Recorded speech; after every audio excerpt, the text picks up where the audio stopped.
Olá pessoal, tudo bem? Olha, vamos de novo aqui então na nossa videoaula de inglês, hoje no dia 6, né? Acho que é dia 6 de abril hoje. Então nós vamos para as nossas aulas 7 e 8, tá? Da nossa apostila de inglês, página 91 até a nossa página 93. Eu já tô até viciando esse negócio de fazer essas aulas por vídeo assim, tá muito legal. Mas eu prefiro a aula presencial, tá fazendo muita falta. Mas vamos lá, vamos lá. Vamos começar então na página 91. Então, página 91. Nós temos na página 91 dois textos aí em inglês, né, em forma de tirinhas de quadrinho, tá? Então, nossa linguagem é não verbal, né? Dois quadrinhos, um quadrinho do Calvin e Haroldo e um quadrinho do nosso Hagar o Horrível.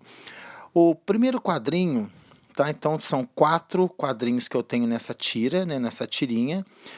A pergunta vai ser o verbo stuff, tá? Então está se referindo ao verbo stuff que provoca o sentido de humor porque está sendo usado nos dois sentidos. O Calvin, né? Ele interpretou de uma maneira e o pai quis dizer de outra. Os quadrinhos dizem o seguinte: então nós vemos que o pai está trabalhando e o Calvin está lá perturbando ele, tá? Então diz assim: So, Dad, what do I do when I catch a tiger? A palavra catch significa pegar. E a pergunta dele foi: Ô pai, o que eu faço quando eu capturar um tigre? Aí no segundo quadrinho, o pai já nervoso, né, que está trabalhando, não quer ser atrapalhado, o pai diz assim: Bring it home and stuff it, Calvin. Can't you see I'm busy? A tradução, né?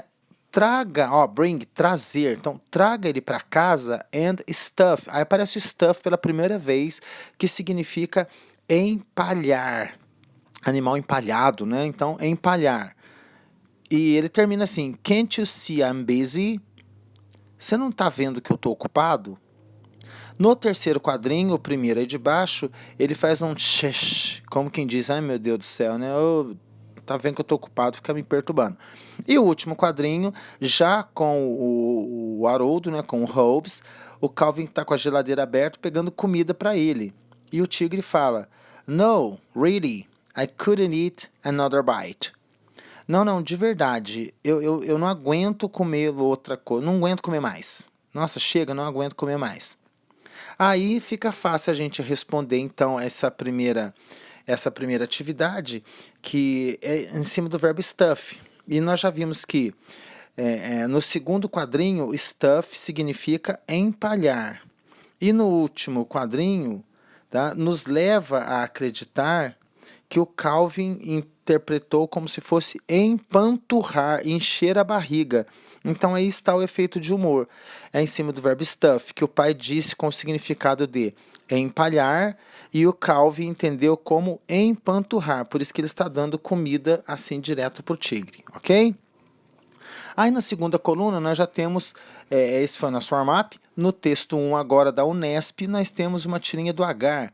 Ele e o amigo dele, o Ed, estão conversando. Então, antes da gente fazer o quadrinho, vamos para o glossário, o nosso vocabulário, tá? Então, o vocabulário eu tenho 4 palavras. A primeira delas é o to smell, que significa sentir o cheiro de alguma coisa. Então, to smell, sentir o cheiro. A segunda é breath, que nesse caso aqui significa hálito, o hálito, o bafão. Depois nós temos peppermint. Peppermint significa hortelã. Então, peppermint, hortelã. E candy, que é a última palavra, significa bala ou doce. No nosso caso aqui vai ser bala, tá? Balinha, tipo bala sete belo. Então, repetindo o nosso vocabulário, aí nós temos to smell, sentir o cheiro, breath, hálito, peppermint, hortelã e candy, bala. Agora a gente pode voltar para o nosso texto, né, os nossos quadrinhos e ver, para a nossa tirinha e ver o primeiro quadrinho, diz assim, o Agar falando. Helga said she's sick and tired of smelling beer on my breath.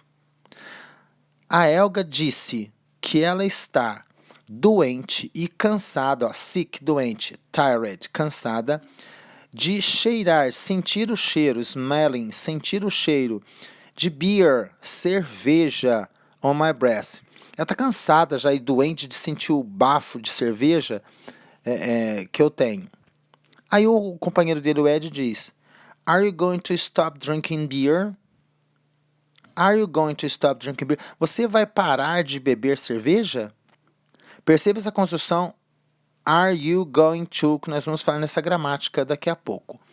O segundo quadrinho já diz assim, no, né? O H fala, no, I'm going to start eating peppermint candy on the way home.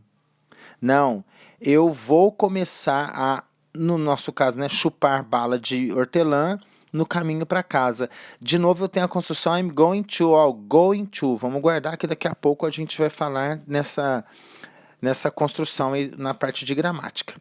A pergunta da Unesp só tem 1, 2, 3, 4 perguntas, tá? Então vamos ver a primeira delas. Aí na página 91 ainda. No trecho do primeiro quadrinho, She's sick and tired of smelling beer, o apóstrofe S só pode ser reescrito como. Então aqui é para a gente descobrir o que é esse apóstrofo S.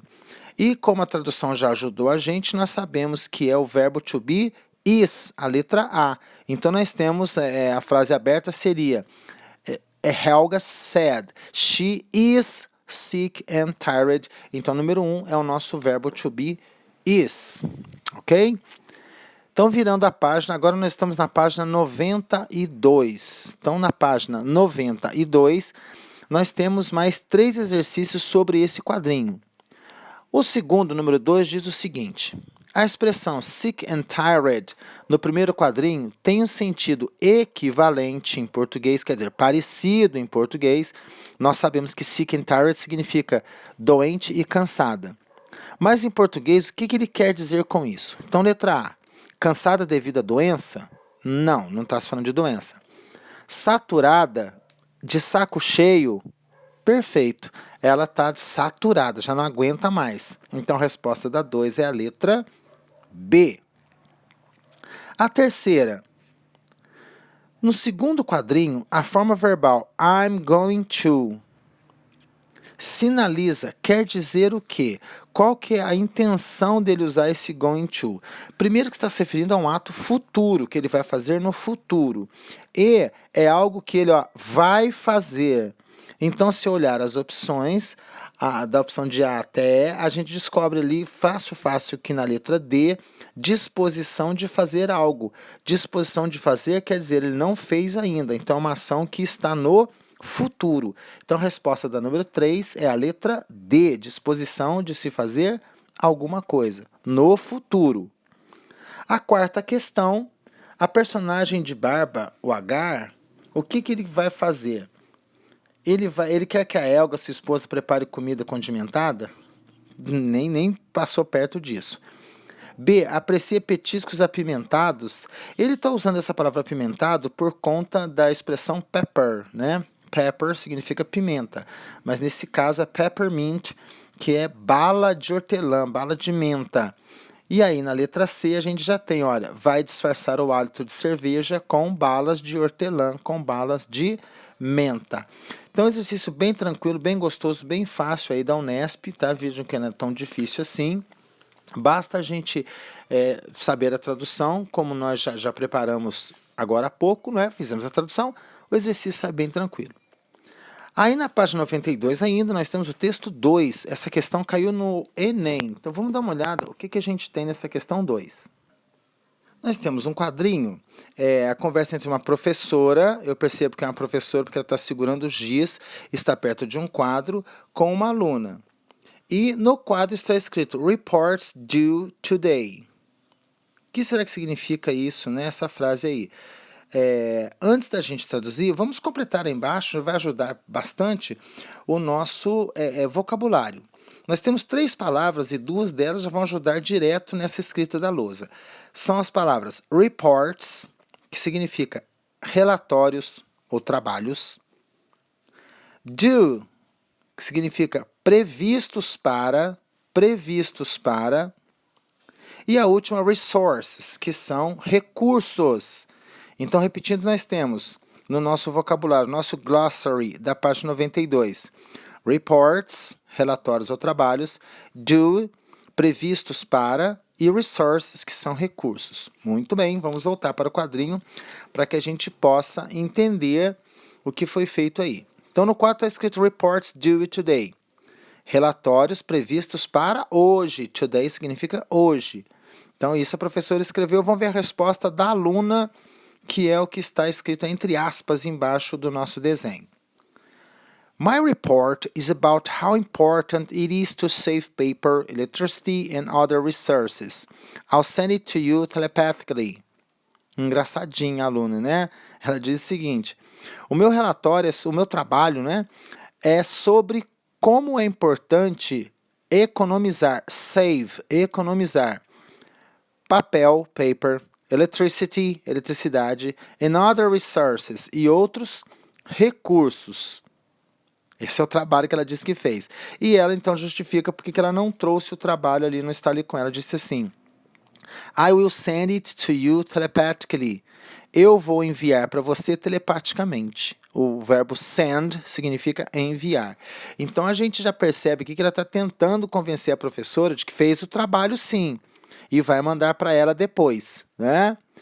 Com isso, a gente já pode responder ali a número 5 na outra coluna, com base na charge, assinale a alternativa correta.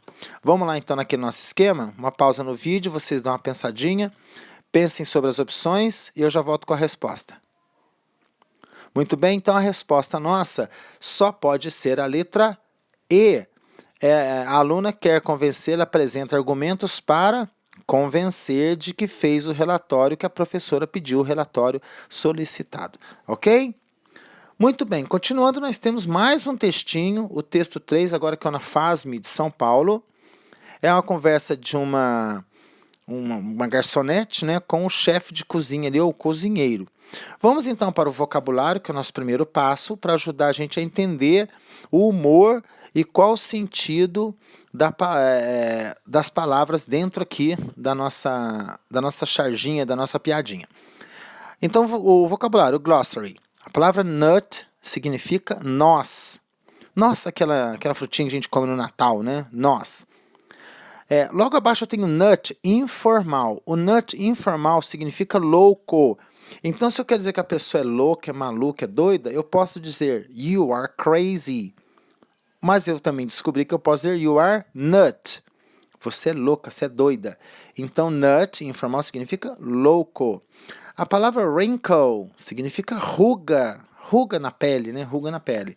E a última palavra, to freeze, que tem o passado froze. E o particípio frozen significa congelar. Então, repetindo o vocabulário, nós temos nut, nós, nut, informal, louco, wrinkle, ruga, e to freeze, congelar. Muito bem. Então, no nosso textinho, vamos ver o que a nossa garçonete atendente fala aí para o cozinheiro. Vamos lá. The psychiatrist,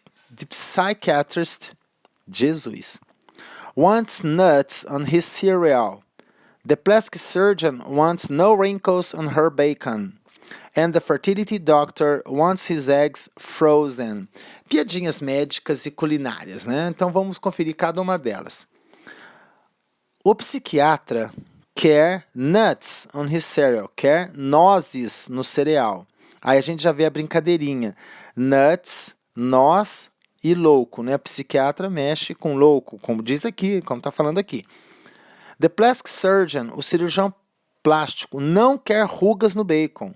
Cirurgião plástico tira rugas. Então ele não quer rugas no bacon. Olha sempre o duplo sentido. E o doutor de fertilidade quer seus ovos congelados. Então vejam que essas piadinhas de duplo sentido entre cozinha e médico tem tudo a ver, né? O médico querer o ovo congelado, o cirurgião plástico não querer rugas e o psiquiatra querer nuts, nozes ou loucos, né, no seu cereal. Muito bem. Aí a gente já pode, então, passar para a página 93. Página 93, onde nós temos a seguinte pergunta. Baseando-se no cartoon, assinale a alternativa correta. O efeito cômico produzido pela fala da garçonete se deve a qual fato? O que torna, o que coloca humor aqui nessa nossa tirinha? Então vamos lá, aquele tempinho para pensar e a resposta vem já já. Ok, então depois que a gente já percebeu bem o que ela fala, né, e o espanto do cozinheiro, nós descobrimos que a resposta certa é a letra D. As palavras nuts, wrinkles e eggs foram utilizadas com o duplo sentido que eu falei para vocês. Então ficou bem tranquilo, né? Vejam que dominando a tradução, dominando o sentido do meu texto, eu consigo chegar fácil na resposta. Agora na página 93, estamos na página 93, nós temos o último texto antes de partirmos para a gramática. O nosso último texto vai tratar aí de uma tirinha do Garfield. Gente, que esqueci o nome desse gato. Do Garfield, né? Aquele gato que adora lasanha, preguiçoso e tal. Vamos ver o que acontece aqui então. Antes, claro, duas palavrinhas do nosso glossary, do nosso vocabulário, que é o to remember, lembrar-se, psycho, que é psicopata. Então, to remember, lembrar-se, e psycho, psicopata. Muito bem. Vamos então à nossa tirinha. Tem 3 quadrinhos. O primeiro diz o seguinte: Remember my old girlfriend Jodelle? Remember my old girlfriend Jodelle? Você se lembra da minha velha namorada, a Jodelle? O segundo quadrinho. You know the psycho? Você sabe, aquela louca, aquela psicopata? E o Garfield completa no último quadrinho. You will have to be more specific. Você terá de ser mais específico. Então vejam que aí quando ele fala isso, you will have to be more specific, ele com certeza ele está pedindo para ser mais específico, por quê? Uai, toda menina que você namora é psicopata, você está falando de uma só? E todas são, então você precisa ser mais específico para eu poder saber quem é, né? Vamos lá para o exercício? Assinale a alternativa correta com base nesse cartoon. Questão do Enem, que pergunta assim: a tirinha, definida como segmento de história em quadrinhos, pode transmitir uma mensagem com efeito de humor. A presença desse efeito no diálogo entre John e Garfield acontece por quê? Então, aquele tempinho, pausa no vídeo aí, você responde e eu já volto com a alternativa correta. Ok, então a resposta agora a gente já percebeu que é a letra D. Garfield conhece as ex-namoradas de John e considera mais de uma como maluca, como ele deixou bem claro no último quadrinho, para ele ser mais específico, porque todas são loucas, e eu conheço todas elas, então seja mais específica para eu saber de quem se trata essa mulher que você está falando aí. Ok? Então, gente, essa foi a nossa parte de texto, tá? Nós tivemos, olha que beleza, tivemos 1, 2, 3, 4, 5 tirinhas para a gente poder trabalhar bem essa parte de arte visual, né? De texto visual, que cai bastante em vestibular, simulado, cai no Enem. Então é bom a gente já estar bem treinado nisso aí. Legal?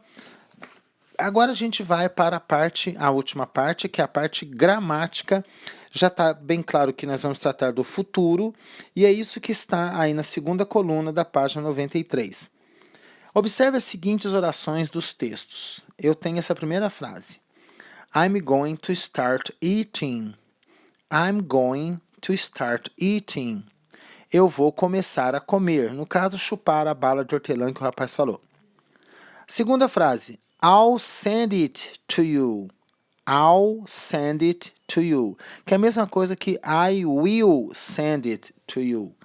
Então, esse will é um auxiliar de futuro também. Eu vou mandar para você. Isso está lá na tirinha da aluna e da professora. E a terceira frase, o terceiro exemplo. You will have to be more specific. You will have to be more specific. Você terá de ser mais específico. Então veja que eu tenho 3 frases no inglês. Uma com going to e 2 com will. Will. Então vamos ver o que essas duas expressões, né, esses dois auxiliares, o going to e o will, indicam e quando usar um, quando usar o outro. São todas sentenças no futuro, mas são formas e usos diferentes, está dizendo aí no nosso quadrinho. Na primeira oração, going to future, temos uma ação no futuro próximo, já planejada. Bacana destacar isso, olha, futuro próximo, já planejada. Tá? Porque olha só a segunda parte. A segunda e terceira orações no simple future, com will, apresentam ações que expressam uma vontade a um evento futuro. Ou seja, uma vontade, um evento futuro não está planejado, não é um futuro próximo. Vai acontecer, mas eu não sei quando vai acontecer. Então, nessa situação, eu uso o will. Ficou fácil agora? Frases no futuro. Eu tenho dois tipos de futuro que aparecem aqui na página 93. O futuro com going to, que é um futuro próximo planejado, e as frases com will, que é um futuro que indica uma vontade ou um evento não planejado. Sabendo essa diferença, fica fácil para a gente entender quando usar um, quando usar outro. Vejam que tudo depende do nosso contexto. E os nossos exercícios 8, 9 e 10 são exercícios bem práticos, tá? Eu vou fazer o primeiro e vou deixar o exercício 9 e 10 para vocês praticarem, tá bom? Diz assim, make up affirmative sentences with the word below. Faça frases afirmativas com as palavras abaixo. Então, nós temos o A, simple future, o B, o going to. Então, nós vamos fazer duas frases para cada número. Duas na 8, duas na 9 e duas na 10. Uma frase com going to e uma frase com will. Vamos então para a primeira. Eu tenho pedaços de frase dizendo assim, with their models to use photoshopping e the magazines. Eu vou fazer esse primeiro e o 9 e 10 eu libero para vocês. Então vamos lá, a letra A eu vou usar primeiro, como pede no exercício, eu vou usar o futuro simples com will. Organizando a frase, vai ficar desse jeito. Então atenção agora. Vou bem devagar para vocês anotarem. The magazines will use photoshopping with their models. Repetindo a frase no futuro simples com will na letra A do 8. The magazines will use photoshopping with their models. A letra B pede para eu usar o going to. Então, eu vou fazer a mesma frase que eu montei na letra A, só que no lugar de will eu vou colocar o verbo to be e o going e o to. Fica assim. Então, letra B. The magazines are going to use photoshopping with their models. Repetindo. The magazines are going to use photoshopping with their models. Grifem na letra A will e na letra B are going to. Para ficar bem claro, a mudança que eu fiz dos auxiliares, tá? De will eu passei para going to. É isso que vocês vão ter que fazer no exercício 9 e no exercício 10 também. Tá? Eu vou organizar a frase para vocês na letra A e vocês façam a letra B. Acho que fica bem simples assim, né? Então vamos a número 9. Vamos fazer a letra A da 9 e eu deixo a B para vocês. Então a 9. Fica desse jeito a frase, vamos anotar com bastante tranquilidade para não ter erro. A frase fica: I will be more specific about my favorite foods. Repetindo. I will be more specific about my favorite foods. Olha o will aí entrando para indicar o nosso futuro. Então a letra B que vocês vão fazer, vocês vão repetir a mesma frase, a única mudança que vocês vão fazer. No lugar do will, vocês vão colocar am going to. Só isso. Ok?